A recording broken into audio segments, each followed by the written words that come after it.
Pe la ora 5, cred că când am răsărit soarele, am început să vedem pagubele. Tudor a încercat să repare atunci, eu cu Ileana am făcut reconstituirea. Pe aici se înțeleg că a fost troliat. Da, cu roata blocată, putem observa șanțul și puterea tripodului, pe nume Kamaz. Mergem la standul de probe. Tudor pregătește polișul.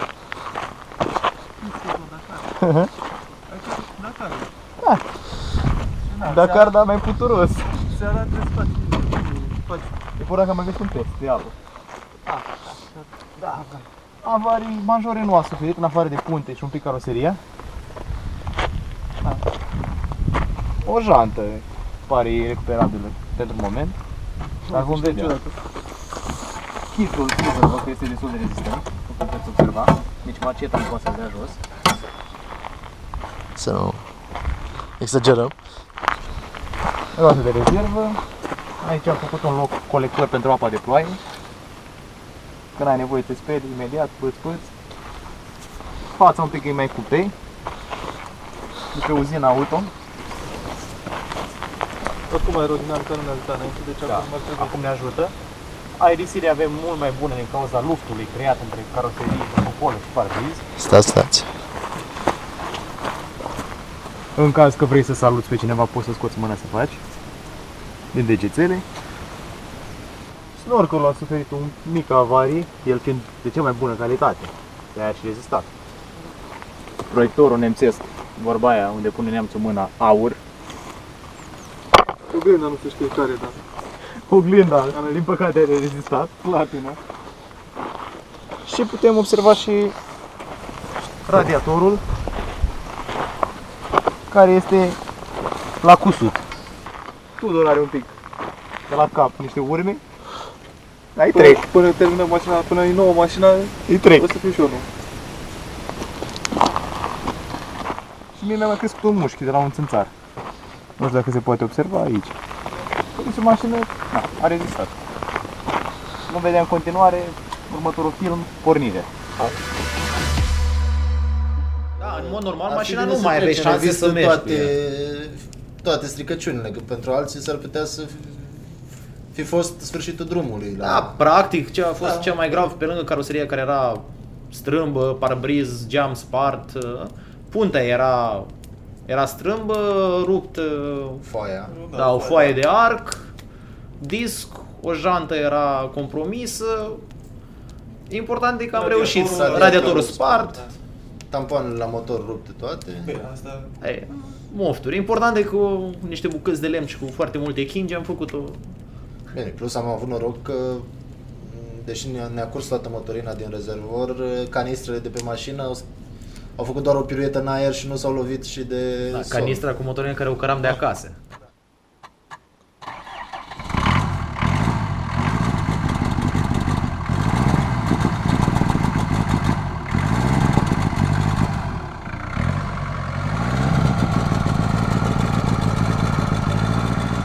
Pe la ora 4, 5 maxim după amiaza, a doua zi după accident, am plecat. În locul respectiv nu aveam semnal și am hotărât să mergem cam 200-300 de kilometri până la prima localitate, un sat, practic. Un sat cu 5 case, nu un sat cum este la noi. Unde aveam semnal și pe drum am zis că ne gândim la soluție, cum o reparăm. Și am ajuns la concluzia că ar fi mai bine să ne întoarcem la primul oraș mai mare, unde aveam și un prieten, pe Maxim.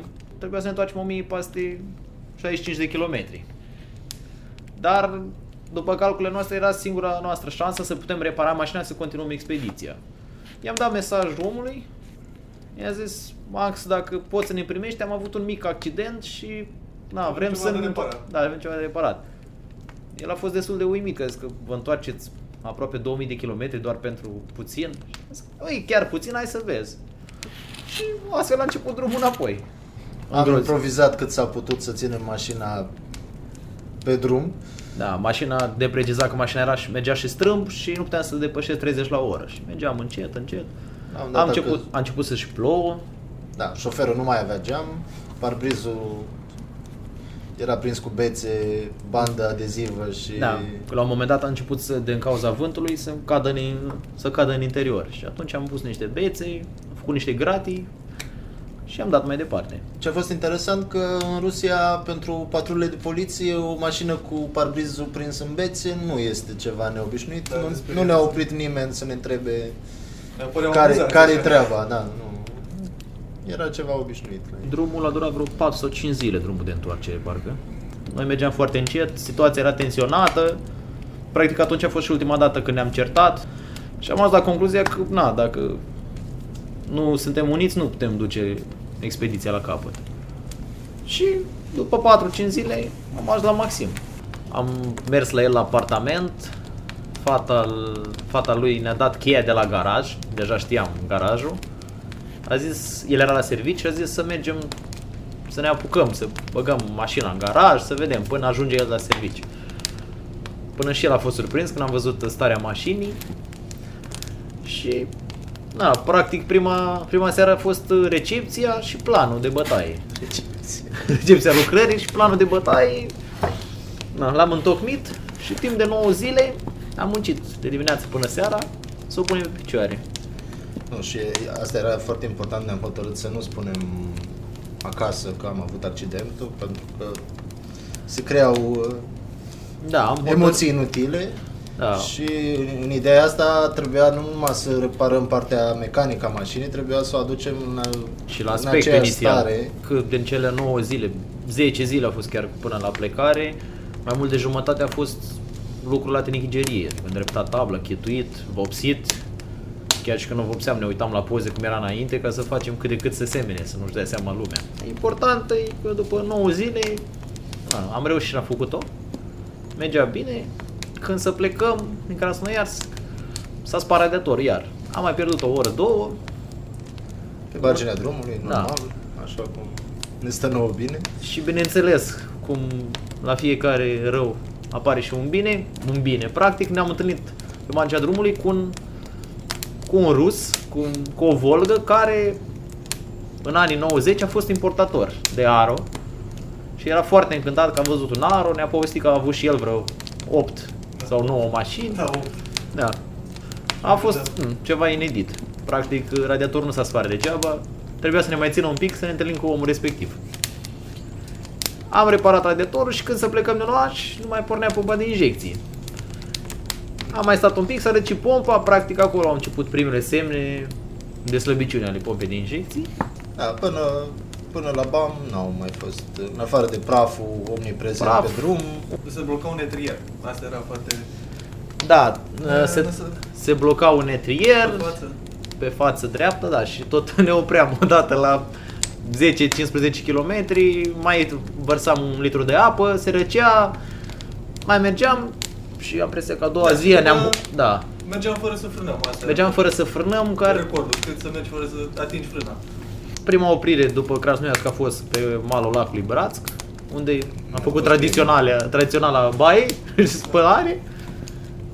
De la Bratsk la Severobaicalsk, am mai fost o bucată. Severobaicalsk a fost o bucată, dar încă era, să zicem, oarecum civilizată. Da. Severobaicalsk fiind nodul feroviar de la capătul lacului Baikal. Și, practic, punctul de intrare în zona semi-abandonată a BAM-ului. La Severobaicalsk am făcut o mică aprovizionare. Practic Severobaicalsk este un orășel. Și am fost în magazine, am fost la un restaurant, am mâncat un borș, am intrat după Severobaicalsk, am intrat pe drumul nasol și atunci a început mașina să așeze și în continuu puntea spate pleca și trebuia să ne oprim odată la 20-30 de kilometri, o mai strângeam, o mai struneam și cred că a fost făcută manevra de măcar 10 ori. Da, așa mi-am notat în jurnal. După a 10-a oară am zis că ar fi cazul să ne oprim și să o rezolvăm, să o luăm de la capăt și să o facem cum trebuie. Numai bine că a început și ploaia, se lăsa și seara, au venit și țânțarii, că așa e în Siberia. Băieții lucrau și eu făceam vânt cu o creangă să alung insectele. Drumul devenea tot mai greu accesibil. Da, a fost porțiunea aia în care am mers jumătate de zi cu 10 km maxim. Da, din cauza, practic erau foarte multe găuri în drum, drumul era de piatră și era și plin de găuri cu apă și mergeam foarte încet, practic am pierdut aproape o zi numai pe porțiunea respectivă, până am reușit și am ajuns a doua, am dormit sub un pod spectaculos, podul dracului se cheamă, un pod de cale ferată, foarte lung, am dormit sub podul ăla și a doua zi am reușit am ajuns la Severomuisc, unde, spre surprinderea noastră, am întâlnit niște moldoveni. Unul dintre ei chiar vorbea, adică puteam să ne înțelegem cu el. Горная речка. Вода идет большая там. E mare apa. Mare apă. Aha. Pod nu. Nu mai este podul, nu? Nu pod. Doar în Камаз, în camion, ori pe tren. КамАЗ тоже не пройдет. Nu trece КамАЗ. Aha. Doar pe linia ferată, nu? Acolo apă mare este. Am înțeles. Da. Și ne-a spus că aici ar fi bine să ne oprim, că din cauza inundațiilor nu putem să continuăm. Este un râu la nu știu câți kilometri care sigur nu-l trece. Noi, încrezători și inconștienți, am zis că nu are cum. Am mers mai departe și am găsit o ladă, o mașină Lada, care a încercat să treacă pe un pod dezafectat, care avea numai practic 2 bârne. Și practic am pierdut vreo 2-3 ore. Da, bine, încercând să-i podul salvăm. era înclinat pe parte, Da, bârnele se erau văd în filmări și în poze doar. Da, bârnele erau umede și alunecat între traversele podului. Și am reușit pe 2 sau 3 ore, am reușit și i-am troliat. Practic i-am salvat, că nu mai era trafic în zonă. Noi nu am ales calea podului, am mers direct prin apă. Am mers până am dat de acest Blue River. Într-adevăr era mai mare decât cele pe care le traversasem până atunci. Și a fost primul practic care ne-a pus un pic de emoție și un pic. Un fel de botez. Știu că ne-am pregătit atunci, ne-am pregătit cu papucii de apă, am zis că în caz de ceva, măcar, asta e. Faceți o baie. Tu te duci pe partea Eu pe fiind podul feroviar. fotograf am ales calea uscată de traversare pe podul de cale ferată. Acolo ne-am întâlnit și cu 2 ruși, cu o Toyota, care și ei aveau emoții și au zis că ei erau înaintea noastră la trecut apa, dar ne-au rugat să îi legăm cu troliul în caz de ceva să putem să tragem înapoi pe mal. Ei, plin de adrenalină, băieții au plecat, au dat tare, au trecut râul, dar au uitat că sunt legați de noi și au spus șufa de la troliu. S-a terminat cei 30 de metri Și au plecat cu șufa noastră de la troliu pe malul celălalt. Le-am băgat și noi, de adevăr, apa era mărișoară, pe lângă problema, nu neapărat că era apa înaltă, era curentul era foarte puternic și era foarte rece apa, adică dacă stăteai 20 secunde nu mai simțeai picioarele. Nu era de ieșit din mașină Da. în jocul râului. Apa a intrat în mașină, dar nu a fost ceva spectaculos. Important e că pentru noi a fost așa ca o primă victorie. Ne-am oprit pe mal, am sărbătorit cu băieții cu Toyota, am mâncat un pepene galben, am băut un ceai. Și am dat în continuare. Am început dimineața în forță.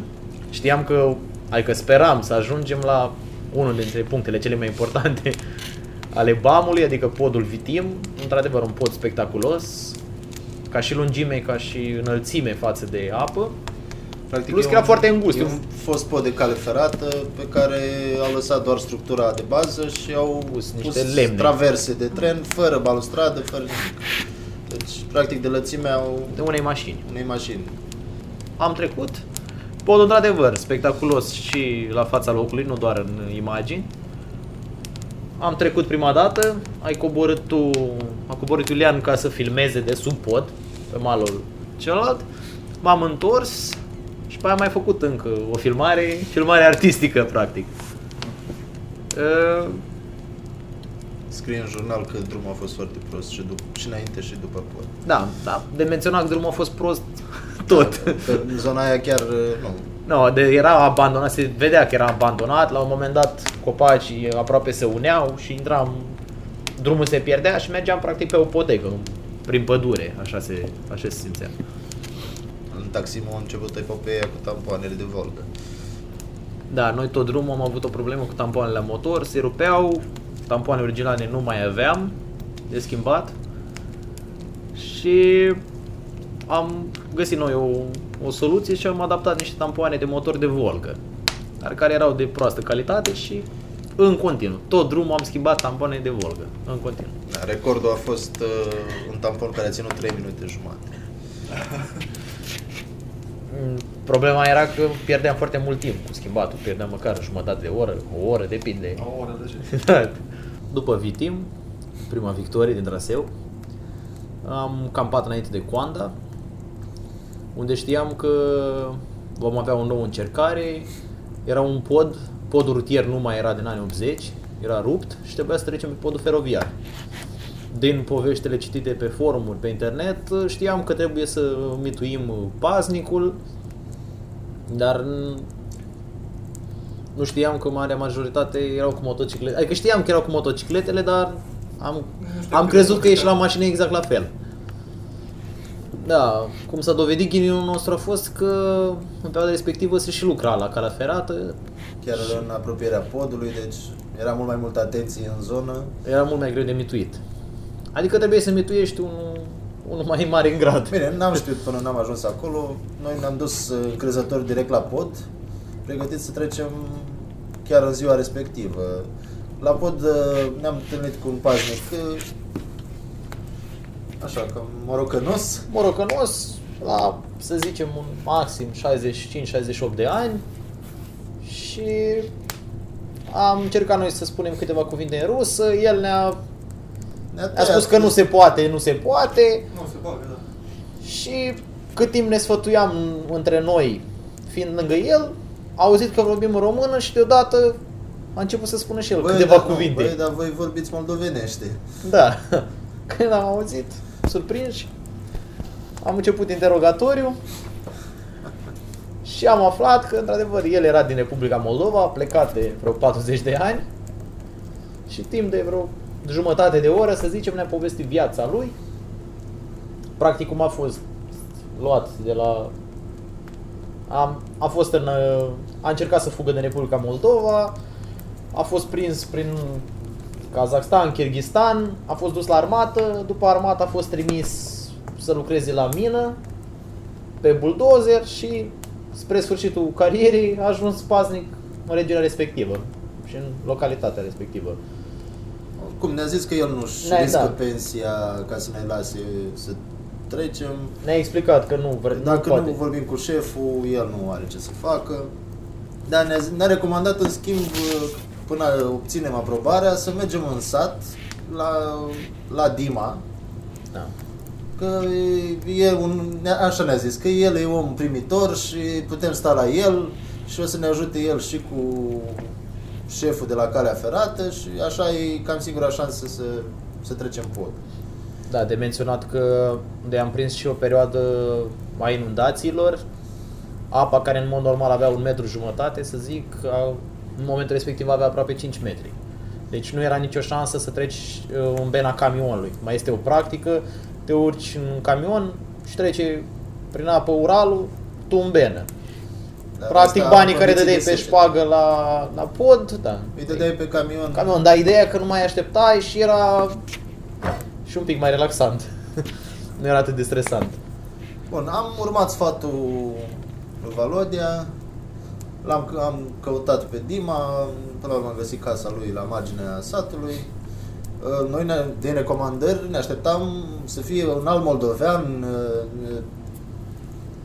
adică un alt român până la urmă. El, de fapt, era găgăuz. E adevărat, a crescut în Moldova, la școală a învățat și limba română, dar fiind găgăuz, limba lui maternă era rusa sau găgăuza.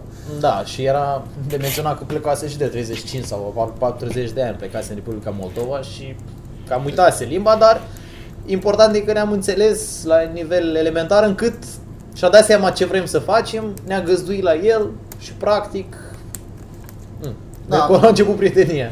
Exact. Pentru că aprobarea s-a lăsat așteptată, am stat 3 zile la Dima. În fiecare seară el a adus, a mai invitat niște moldoveni din sat. Asta, la el am aflat de fapt că în Coanda comunitatea de moldoveni era destul de numeroasă. Am mai chemat câțiva oameni, am petrecut, a scos rachiul cel bun, Pește. peștele congelat, el era vânător și pescar, din asta trăia. Da. Și practic în fiecare seară am sărbătorit seara românească. Da. De cum? Ne-am întâlnit împreună. Da. Sănătate. Da, sănătate, da, ne-am întâlnit La împreună. mulți ani și toți buni, da? Da. Da. Am stat, am povestit Da. și bineînțeles am băut. Că... Important e că ne-am simțit foarte bine, am făcut saună, omul era foarte gospodar, avea foarte bine organizată toată Și grădina, și casa, baie totul. Da. rusească, și garaj cu atelier. Da, practic ne-am simțit foarte bine și a fost și un mare ajutor pentru că a vorbit și a intervenit pe lângă șeful gării, pe lângă nacealnic, care s-a înduplecat de noi, a acceptat șpaga și ne-a lăsat să trecem podul. Șef care de altfel era căsătorit cu o moldoveancă. Da, care vorbea la fel foarte bine română, ne-a explicat care este situația, ne-am întâlnit cu omul, i-am dat banul și practic ne-a inițiat acolo a fost și primul pod care l-am traversat, primul pod feroviar și ne-a inițiat în arta traversării, ne-a arătat cum trebuie să încălecăm, cu roata stângă pe linie, cu dreapta pe marginea traverselor și Situația cu traversarea podurilor practic a avut două aspecte. Au fost câteva poduri care, fiind considerate strategice, aveau paznic și atunci trebuia rezolvat întâi cu paznicul, evident prin șpagă, dar erau și câteva poduri în pustiu, nu erau păzite, nu era nimic și acolo practic a trebuit noi să ne descurcăm. Facem strategia. Cu paznic aveai măcar certitudinea că știe programul. Da, Oarecum. Împreună cu trenul, da. Da, și ai măcar o marjă de eroare, ca timp vorbind. În schimb, Pe cele nepăzite... două poduri au fost într-adevăr, adică primul loc unde trebuie să spunem și păr alb. Chiar într-adevăr, adică aș fi preferat să dau cât era 300, 400, 500 de roni decât să stărim cu emoția trenului. Mai ales că starea mașinii nu era dintre cele mai bune, aveam probleme atunci cu pornirea. Dacă se oprea, nu mai pornea. Trebuia răcit. Răcită pompa de injecții cu măcar 5 litri de apă rece. Era complicat și atât timp cât ai oprit în mijlocul podului, era grav. Da, era o operațiune de probabil 15-20 minute pe care nu ne permiteam, având în vedere că trenurile treceau și la 5-10 minute unul de altul. Să precizăm și metoda care era. Practic, Tudor mergea în față și pregătea ieșirea de pe pod. Iulian stătea la sfârșit și filma mașina la intrare și la ieșire. Și... Bun, și în cazul podurilor fără pază, momentul era exact după trecerea unui tren. Trebuia să fim pregătiți cu mașina încălzită, pregătită să meargă și Ștefan sărea pe șine imediat în urma trenului. Da, și încercam să... Și traversam, bineînțeles, dintr-o singură încercare. Practic, ce era nasol, fiind o singură linie, nu știai ce direcție vine și nici nu avea un program bine stabilit să știi, da, domnule, dintr-o oră în oră, știu că am timp. Nu. Era așa ceva relativ. În Coanda, până la urmă, am trecut, după aceea am ajuns în Ceara, unde un pod și mai lung, dar tot așa cu paznic. Am dat acum, banii. Un schimb a fost, n-a trebuit să așteptăm, că a fost foarte cooperant de la început. Am dat banii, toată lumea a împins și tu și el a împins mașina la pornire, a pornit mașina împinsă, am trecut podul. Da, la un moment dat am avut ideea să ne suim pe pod, ca să vedem de la distanță dacă vine sau nu. Dar nu era ceva viabil. Da, în mijlocul pădurii, linia nu era dreaptă nici în față, nici în spate. Chiar n-avea sens. Și dacă nu mă înșel, deși aveam 3 stații radio, doar una avea baterie tot timpul. Oricum nu aveai, adică trebuie să mergi la 5-6 km. Și nici nu puteam să lăsăm pe el singur cu mașina, că dacă orice se mai întâmpla, el trebuia să o țină turată, inclusiv asta trebuie să precizăm. Plus, da, trebuia ghidat să nu calce aiurea. Da, când în mașină nu vedeam la... Da. Mașina fiind un pic strâmbă, la un moment dat pe un pod, botul intra, dar fondul nu se încadra și nu urca. Și practic trebuia să fim acolo, deci nu putea să plece unul într-o direcție, unul într-o direcție să afle, plus că... Na. Și am ajuns la concluzia că cel mai bine e să stăm, să așteptăm. Da, după ce am reușit să trecem cu succes de primul pod din ăsta periculos, La un moment dat am găsit mai multe trasee, deși noi ne bazam pe un singur drum. Nu, am reușit să găsim mai multe drumuri. Și am ales unul care ducea într-o mlaștină, din nefericire pentru noi. Și Bine, el era un drum acolo. era drum, dar erau niște urme de camion, am văzut noi că sunt așa cam adânci șleaurile alea, dar am zis că asta e, trecem, avem mașina. Și am trecut până când Era am la ajuns în capotă. mijlocul unei bălți, așa foarte mlășinoase și senzația când în loc să înaintezi te scufunzi. Asta e o senzație mai deosebită când mergi off-road.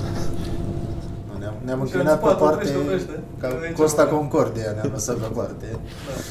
Da, și practic am mai pierdut acolo o oră, Câteva, da. aproape o oră am pierdut cu troliatul mașinii, spre norocul nostru singurul copac din singurul zonă, copac, da. atât era, a ținut, Da. a reușit să ieșim. Bine, mașina plină de apă, plină de noroi, dar La bagaje, da. a fost ca o recompensă, am trecut, eram bucuroși că am trecut pe pod foarte ușor și nu ne-a lovit trenul și...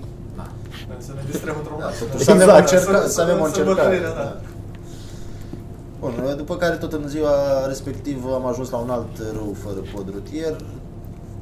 Da, Băieții au zis, nu părea foarte adânc, în schimb era foarte lat, cu mai multe brațe.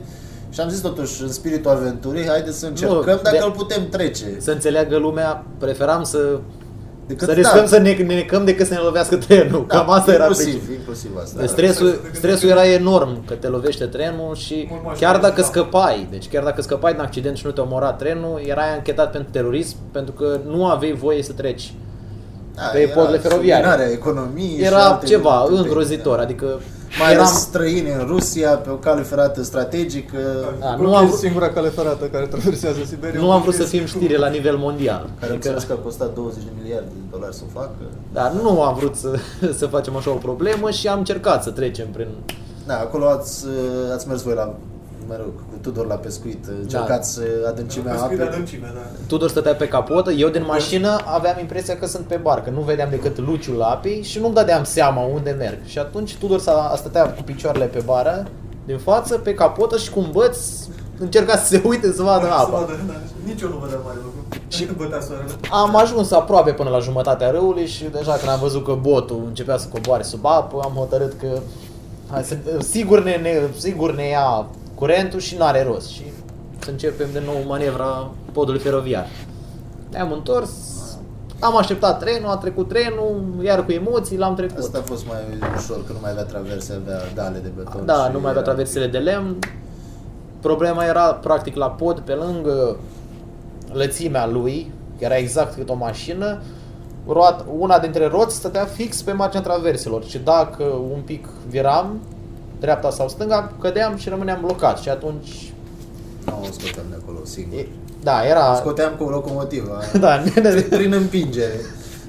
și pe acest pod, nemai fiind traversele, că la fiecare traversă tot trăgea volanul, era mai complicat. La al doilea pod, fiind dare de beton, am mers un pic mai rapid. Da.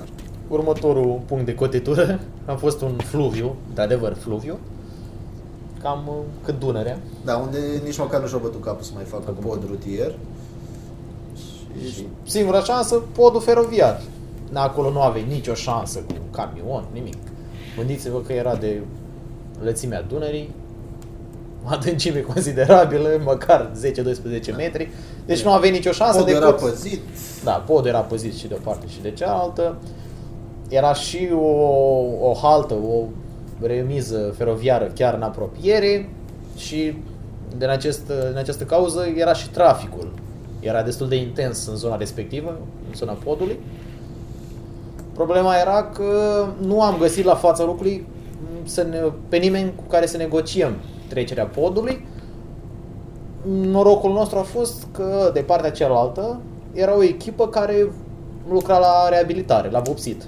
Am mers, am discutat cu paznicul podului, ne-a zis că el nu se bagă și dacă vrem totuși să dăm bani cuiva, să mergem până în următorul sat unde este acel nacealnic, acel șef care ne poate da aprobarea. Mai aveau câteva blocuri, deci se poate spune că era un orășel. Da, un sat cu blocuri. Și am stat până prima seară, nu, era undeva, cred că eram în weekend și ne-a zis până luni Noi am ajuns, cred că vineri sau sâmbătă și problema era că zis că oricum nu vă bateți capul, campați că până luni nu găsiți pe nimeni în orășel. Am stat, am organizat tabăra, am făcut un duș de campanie, am gătit și spre norocul nostru, băieții care lucrau la reabilitarea podului au fost de acord să ne ducă în oraș să discutăm cu șeful. Noi nu puteam să traversăm ca să ajungem acolo, erau măcar vreo 30 de kilometri și să mergi pe jos, pierdeai o zi întreagă să ajungi și o zi întreagă să te întorci. A fost o călătorie deosebită cu băieții respectivi, cu duba lor rusească, cu oazul.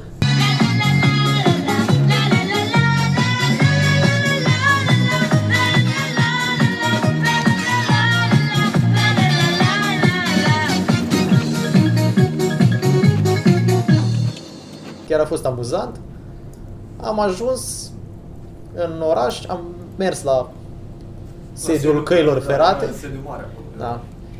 Și când să discutăm cu șeful, surpriză, el era moldovean, vorbea românește, i-am explicat problema, ce vrem să facem noi, cum, și când să dăm bani, a zis că nu poate să ia bani de la noi și ne-a dat aprobare pe gratis.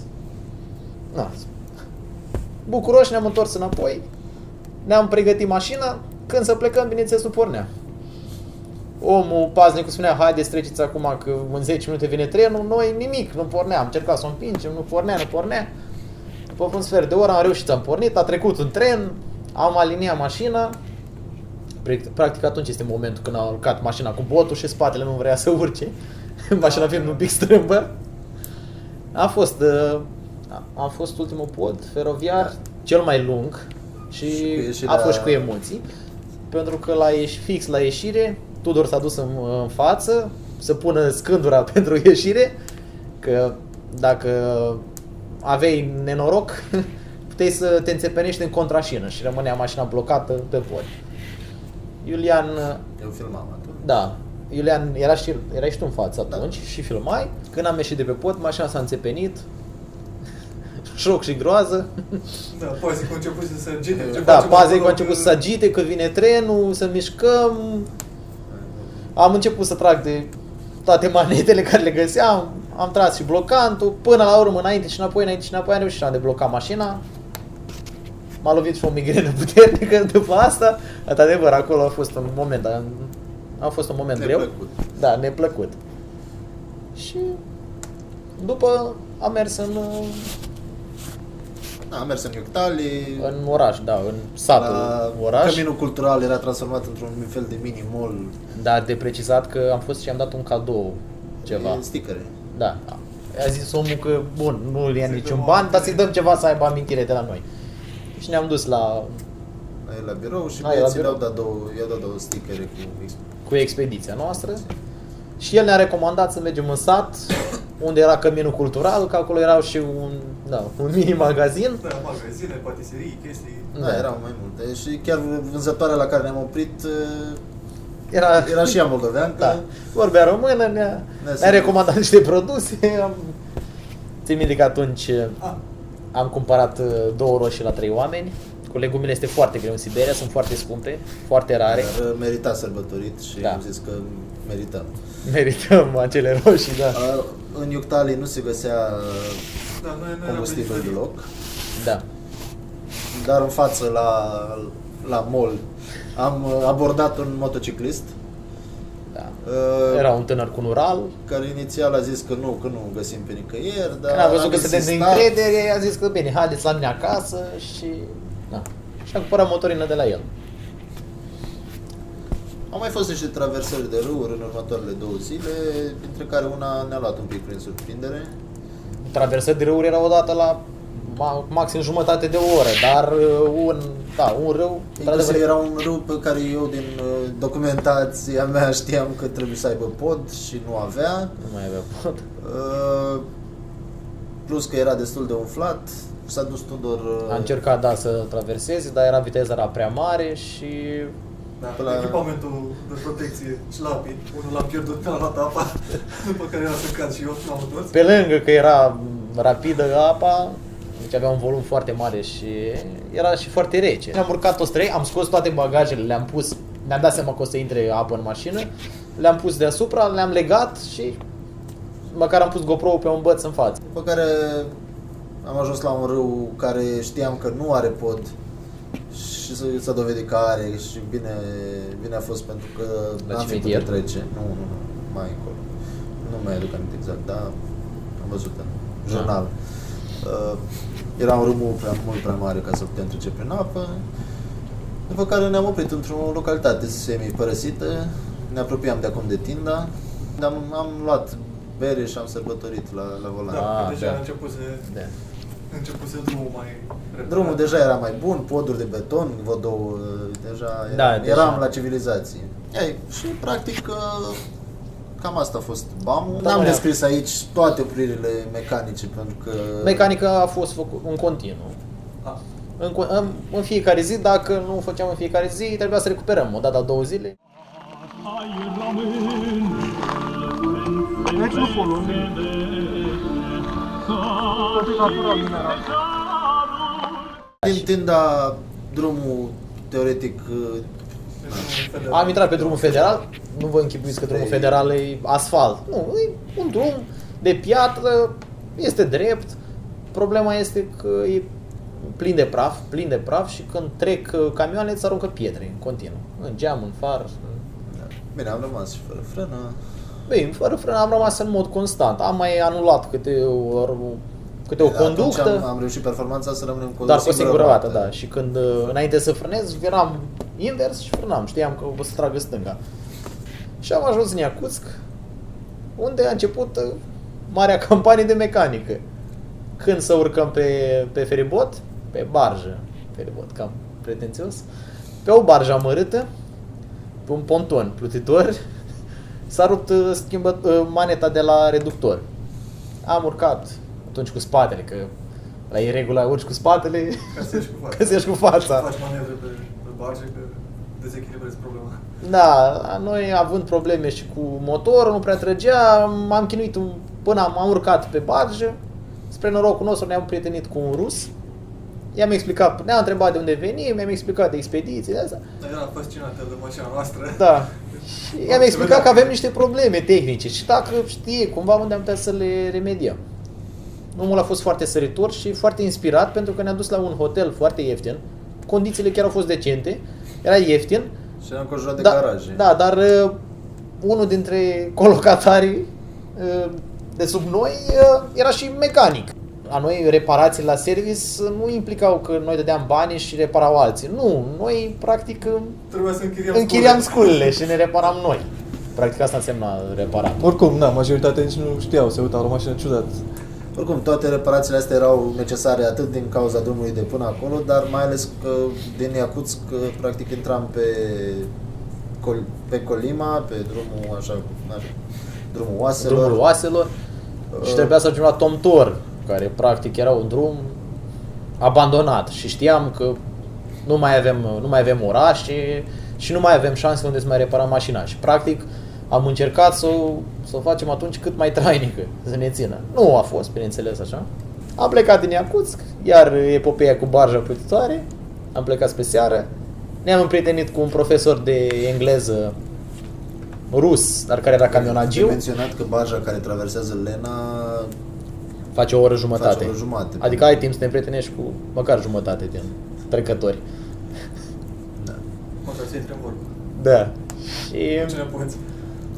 el a zis că dacă vrem să mergem împreună seara, să conducem, să mergem împreună, am zis că nu, noi nu mai conducem seara.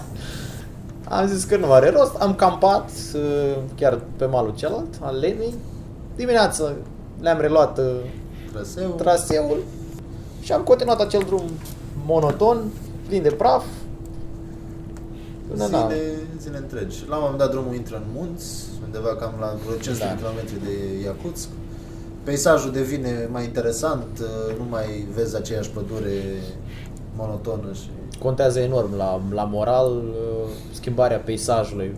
Da, După săptămâni întregi de mers numai prin pădure, era ca o gură de oxigen faptul că mai apăreau munți, un râu și practic am campat fix înainte să intrăm pe drumul vechi, drumul oaselor, dar drumul vechi, drumul de vară.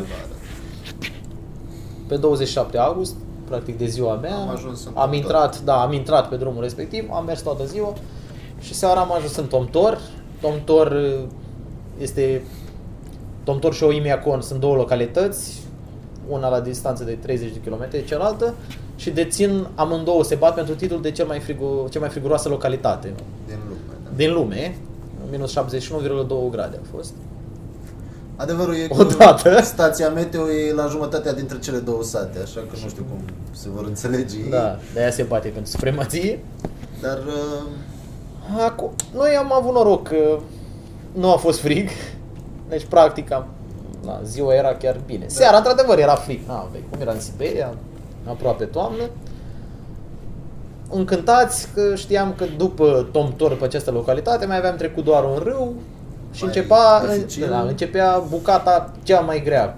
Practic, drumul abandonat de vară, care odată la câțiva ani mai merge câte un expediționist. Noi știam chestia asta de pe forumuri, dar de pe forumuri de motocicliști. N-am ținut cont că erau motocicliști și nu erau cu mașini. Am dormit în seara respectivă acolo, am sărbătorit ziua mea, a doua zi voioși, am mers în Oimiacon să vedem și cealaltă localitate, celălalt pol al frigului. Și spre amiază, când am ajuns înapoi în centru, ne-a oprit singurul polițist din satul respectiv. Ne-a dus la secție ca să ne facă copii la acte.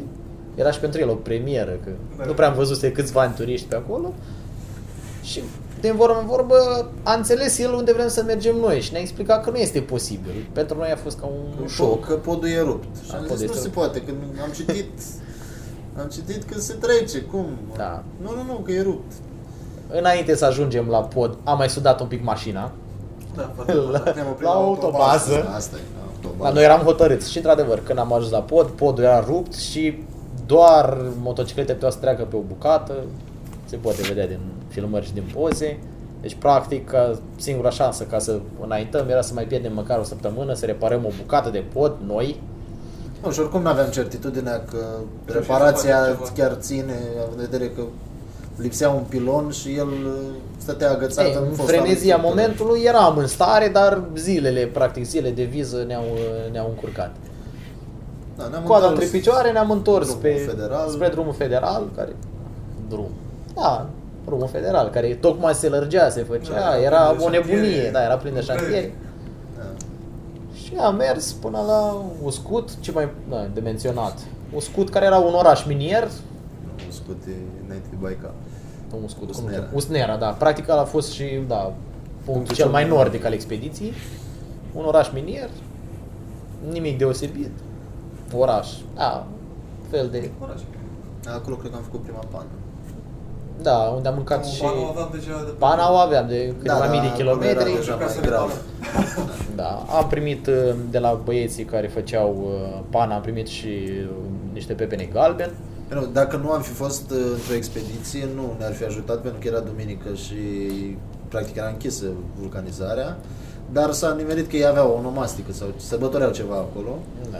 și erau toți la un loc, pe noi ne-au chemat la masă, au trimis un băiat să ne rezolve pana, Da. chiar au fost foarte, foarte ok. De acolo am continuat drumul Drumul la spre fel. Cadiccean. Da. Bine, Prima oprire mai importantă a fost, peste vreo 300 de kilometri, trebuie înțeles și enormitatea Da, distanțelor. Adică de la Iacutsk la Magadan sunt 2000 de kilometri pe acest drum prăfuit. Da, practic, în care nu vezi nimic. Doar praf și de- copaci. Adică Odată la 400-500 de kilometri apare câte ceva, o mică localitate sau... Și încă un punct important, da, tocmai spuneai, Cadiccean, un oraș abandonat, cam de mărimea Pașcaniului. Un fost oraș minier în care, bineînțeles, s-a decăzut industria Locuri, din da, zonă. un oraș complet, exact. Și pentru că statul nu a vrut să mai susțină economic zona care nu mai producea practic nimic. I-au evacuat forțat. Problema a fost că centrala termică a orașului s-a stricat și a zis decât să mai... Și așa, mineritul nu prea mergea în zona respectivă, i-a evacuat. Dar i-a evacuat în genul în care în 3 zile v-a strâns tot și ați plecat. practic asta este și farmecul locului, că când mergi în blocurile respective și astea, încă vezi tablouri, lucruri personale. Multe obiecte personale. Da, oamenii tot ce au putut să care mână atât au luat. În rest a rămas acolo mobilă, tot aragați, mașini, multe pian, din ele, da, un pian. Școala plină de materiale didactice. Da, în Cadicceanu, orașul ăsta părăsit. Da. Și noi ca niște copii mici am umblat prin apartamente, în continuu, am umblat în școală, în sala de sport, am găsit și un pian.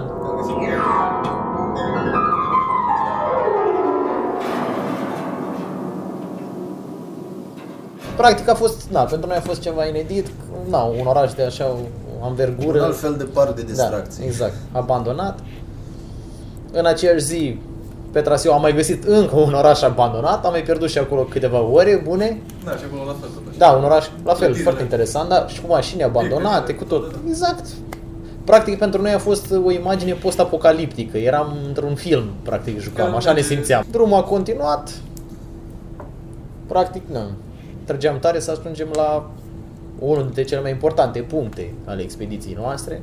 Plus că iar se adunaseră probleme la mașină, trebuia să ajungem în Magadan, aveam totuși promisiunea unui ajutor. De menționat că noi aveam și un suport logistic acasă, să zicem, chiar dacă el nu era acasă, era în India, Dan Popescu, care și el a fost în Siberia cu câțiva ani înainte, cu 2 ani, a dus o ambulanță acolo. El practic din India ne-a ajutat cu niște contacte din Rusia pe traseu, pe unde am putea să stăm și să reparăm mașina, să ne mai ajute persoanele respective. Și după 59 de zile am ajuns în Magadan, s-a nimerit și să fie prima zi de școală, 1 septembrie. Am încercat la un hotel să ne cazăm, dar erau niște prețuri exorbitante, mult peste bugetul nostru. Peste bugetul oricui, că pentru capă de lume, un hotel obișnuit, o cameră un pat era $100. Un pat, la capătul planetei.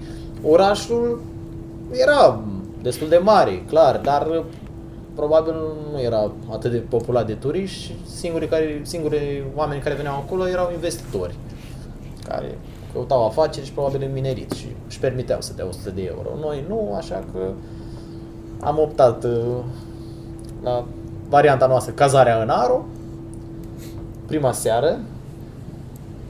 A doua zi am aflat contactele, am primit adresa și numărul persoanei respective de la Dan Popescu. Practic la Magadan am stat 3-4 zile. Alexei, persoana de contact de acolo, ne-a dat un container care era o organizare de șantier, practic era făcut ca un dormitor, era cu pat, băieții au dormit înăuntru, eu am dormit într-un cap de tir, îmi doream asta. Plăcerea ta. Da, am dormit într-un cap de tir. A doua zi am și vizitat fosta bază de submarine din Magadan, am reparat mașina cu ajutorul lui Alexei, el avea și firmă de transport. Da, un garaj mare acolo, ne-am făcut treaba. Am reușit să punem un tampon de Toyota cu ocazia asta. Da, și mare realizare. Și practic, pentru noi ce era foarte important de aflat în Magadan, date despre Butughiciag, unul dintre cele mai temute gulaguri. Și aveam nevoie de informații, odată să aflăm unde este acest gulag, cât și despre nivelul de radiații. Prin plimbările noastre prin oraș, la un moment dat am mers și la monumentul... Era unul dintre obiectivele noastre. Monumentul ridicat în cinstea oamenilor care au murit în gulag, denumit Masca Durerii. Este un monobloc pe care sunt inscripționate numele țărilor care au avut deținuți în gulaguri, care au murit în gulag. Pentru care și România, bineînțeles. Am agățat un tricolor de plastic. Da, un tricolor din șoricei de plastic. Da. Ca să rămână acolo. Da, ne-am gândit la mai multe variante și am ajuns la concluzia că dacă am pune aceste coliere de plastic, ar fi mai durabile. După vizita la Masca Durerii, Am plecat din Magadan și, părăsind drumul federal, am pornit în căutarea gulagului Butughiceag.